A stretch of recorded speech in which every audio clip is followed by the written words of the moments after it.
मध्य पूर्व में बारूद की गंध और गहराती जा रही है।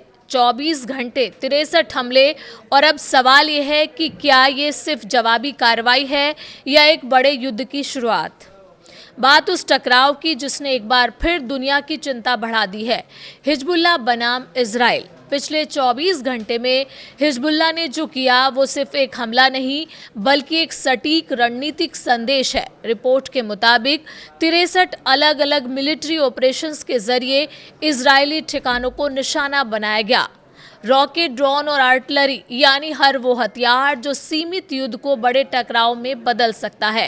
हिजबुल्लाह का साफ कहना है कि ये हमले लेबनान की जमीन और वहां के लोगों की रक्षा के लिए किए गए हैं, लेकिन असली एंगल यहाँ छिपा हुआ है। क्या ये सिर्फ डिफेंस है या डिटरेंस यानी इजराइल को आगे बढ़ने से रोकने की रणनीति। दरअसल हाल के दिनों में इजराइल की ओर से किए गए हमलों के बाद हिजबुल्लाह दबाव में था। ऐसे में ये 63 हमले एक तरह से शक्ति प्रदर्शन भी है। एक मैसेज है कि अगर हमला होगा तो जवाब उससे कई गुना बड़ा होगा। इधर इजराइल के उत्तरी इलाकों में इसका असर साफ दिखा। मालोट तरशीहा में एक रॉकेट सीधे एक घर पर गिरा जिससे लोग घायल हुए और इंफ्रास्ट्रक्चर को नुकसान पहुंचा।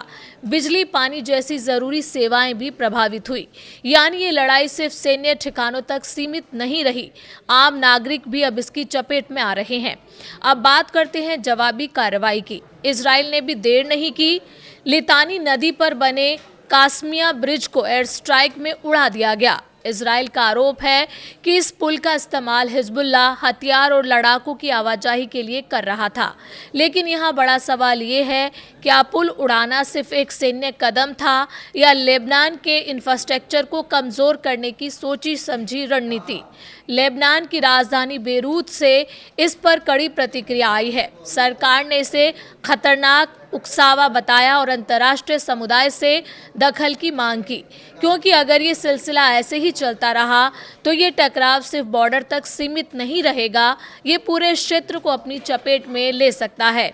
इस पूरे घटनाक्रम का सबसे अहम एंगल है कंट्रोल्ड एक्सीलेशन यानी नियंत्रित तनाव।